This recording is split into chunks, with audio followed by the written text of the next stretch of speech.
Alright, welcome to another Warframe video. In this one, I'm going to be focusing on resources in general. Now, I want to be more specific. The resources themselves are just the normal ones. What I mean by this, the ones that you get on the normal planets. So Earth, Pluto, Saturn, Deimos, all that stuff, right? Not ones like Sanctum and Atomica. It has its own resources there. The Necrolisk has its own resources there. Same thing with Fortuna. Same thing with Cetus. Same thing with the Chrysalith on the Zeraman. Same thing for the Duveri. Same thing for this thing over here. You get the point. Just what you see on this map right now, besides Zeraman and the specific things, all these planets is what I'm talking about. How to farm those resources efficiently and which planets are going to be best for resources in general.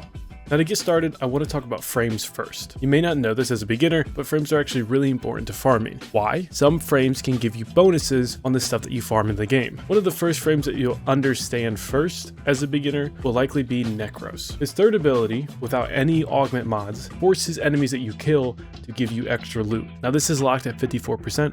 You can't change this with mods, so don't worry about it. It's going to stay at 54%, but it's still pretty good, especially if you just got Necros at Deimos or you just got his prime. And Necros is a really good frame to have, especially when it comes to farming resources. Now there are two other frames I'm going to mention. One of them I like a lot, the other one I don't like. Now this next one I do like, Hydroid. Now as a beginner, you may not get the normal Hydroid at first. You're more than likely going to get his prime before his original, because his original is just a pain in the ass to get for a beginner. And when you first look at his abilities, you may notice that none of them say additional loot. This is because Hydroid can get additional loot by having an augment mod on his fourth ability. Now what are augment mods? You may be saying as a beginner, these are mods that you can get from syndicates that are specific to frames. When you hover over the abilities, when you're in this little screen here, you'll be able to see what augment mods are available for that ability. In this case, there's only one augment mod available for Hydroid, and that is Pilfering Swarm, which give a 100% chance at additional drops, which is pretty damn good. So he is a great frame to have with farming. And the last frame that I'm just going to skim over is Cora. Go to Cora, go to abilities. She's lame. I don't like Pilfering Strangledome. This is an augment mod that gives 65% chance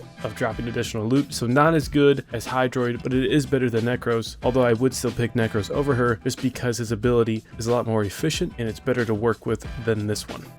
Now, what else can you do besides frames to maximize the amount of resources you can get? You likely already know this, but I am going to remind you because this is what I spend most of my platinum on anyways, especially now that I have a clan. Speaking of which, if you don't already have a clan, consider joining this one. More and more people have joined it. I created it myself. There are still a few more things to do research-wise, but if you are a beginner, those will not affect you until later in the game as you can't possibly get it now. So if you are new, consider joining this one. I'll always be there to help, and I'm sure these other people would be happy to play with somebody who's also around their similar skill set. Now, going back to what I was talking about, resource boosters. When you go into the market, click the drop down, go to equipment, and hit boosters. Here you'll see all the boosters that Warframe has available. There's the affinity, credit, and then the two resource boosters. Obviously we're focusing on those. The first one doubles the amount of resources you get from pickups. If you're just trying to get like plastids or polymer bundle or all the more common, or I guess uncommon resources, this is your best bet. Now, if you're trying to get neurodes, organ cells, neural sensors, or anything like that, the rare ones, this one's going to be the best bet for you as this doubles the chance of those resource drops. But having them both on is going to give you a ton of resources and double those rare items that you get. So you can get them more frequently and double them, which is a win-win. Alright, now the main part of this video. Where do you go to farm these resources and how do you do it efficiently? Now, although there really isn't a set mission to farm resources, although obviously, I'm going to already contradict myself, obviously there are two missions that you could possibly do that are going to maximize the amount of resources you can get. That being survival missions or excavation missions, in my opinion. Defense kind of, I just don't like it as much. But any mission that has some prolonged activity to it, if that makes sense. So waves or a never-ending survival mission. Excavation's kind of like a wave as well. Those are your best bets. So what do you do to farm efficiently? Well, the first planet that I'm going to point out is Uranus, or Uranus, whatever. Uranus is funnier. Now, what's so special about this planet? Well, right now, I am in the need of plastids and polymer bundles specifically. For some reason, those are needed for a ton of things in the game, like ton, and you need a ton of it. When you look here, plastids and polymer bundle are available on this planet. Two birds with one stone right there. Now, it also has detonite ampules. These can be useful for a beginner, but when you go on later in the game, you're going to need an abundance of these, at least in my position with the clan. So it's great to have this here. Gallium is also used in a lot of things. Now, the big big key of this planet, the only thing you can get here, tellurium. People ask about this, you don't see it over here to the right as something you can get on this planet. You just get it. So you find out about it or you look it up. You just have to play through these missions, any mission, and you'll get it. It's just a rare drop like anything else, like neurodes or organ cells. You'll be able to see it to the left as if you got an organ cell. It'll appear so you know you got it, but this is the only place you can get it. That is why this place is so important. It also has plastids and polymer bundle, which is really good. I do kind of want to move through this quickly just to make your life easier and make you actually want to stay through the video. Get it good? Good. Woo!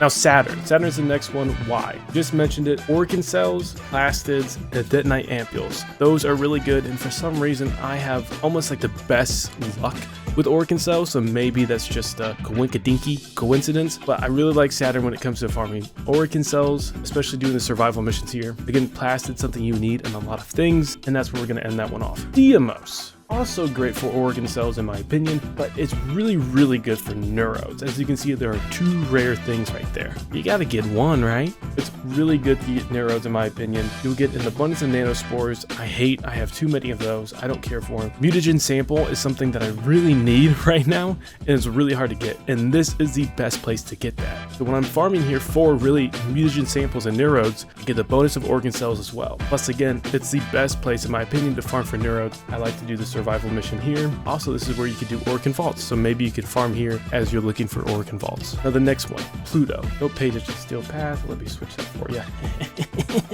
I swear I'm working on it. I'm not at all. Pluto is pretty unique as it shows a lot of resources. A lot. It has one additional resource than all the other planets that it shows. Again, Uranus, that one also had tellurium. You can't see it, but it's also there. So it also had 6 resources. But the resources here that you're going to need often, again, are those plastids, the alloy plate, the morphics, because those are used along with neural sensors that we'll get to in a minute in building forma and rubidia, which is also commonly used as well. Filtron sample, honestly, I don't have a need to use it as much, but for the clan I do. So again, one of those things. Pluto has all of it. Plus, if you factor in the excavation mode with the additional resource drop chance, then this is the best thing for you to do to get all these resources in one, and you get cryotic, which is from excavation missions. You can only get it from excavation missions because once an excavation drill is complete, you then get cryotic. Get it good? Good. Now, of course, you won't get a ton of plastids from that compared to what you would get at Saturn, just because it's split between other resources. I do also want to state, although you may be a beginner, or you're likely a beginner watching this, Steel Path gives 100% resource drop chance. That is why I was already on Steel Path, because I've been farming my butt off, my ass off. I don't know why I went PG there, but do keep that in mind. If you get to the level where you get comfortable with Steel Path, always do that when you're farming. I told you I was going to talk about it. Neural sensors on Kuva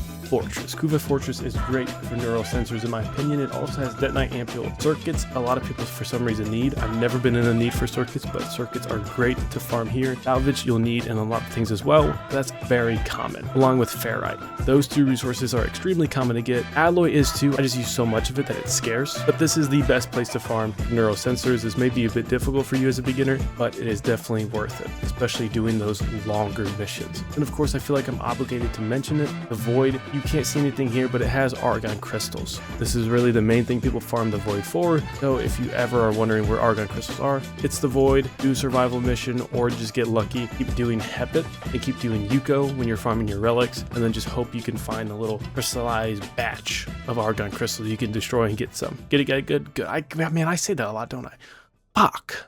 Now, I briefly mentioned other resources. If I didn't mention it, I don't feel like you'll ever be in the need for it unless you're in my position maybe for a clan, and if so, it's really easy to go and farm on other planets. But I feel like I got the majority of them out of the way. When I went through this, I'm pretty sure like all the rare ones are pretty much met with. All the common resources that are used in almost every single build are met with. The biggest problem I see beginners having when it comes to farming, neural sensors, neurodes, and organ cells. It makes sense, they're rare. I know when I was a beginner, I ran out of plastid somehow, just building in the foundry, not even with a clan. So just pick a planet that has the majority of the resources that you need, be efficient with it, look at that, look at the resources that are on the planet, and then go with it. You're smart enough, I know you know how to weigh that out. Now before I end the video, I do want to mention we have a Discord server. I do have a clan, I mentioned that earlier, but the server can tie in with the clan, or if you just watch my content, you already have a clan. Yeah, okay, player. Message me, leave a comment. I should also have it in the description. I should. I'm getting back into it, getting active again on the server. So here goes nothing, am I right? All right. Now, with all that said, thank you so much for watching, and I hope you enjoyed. Look at that, the screen's fucked up. That's how good I did. Oh! map.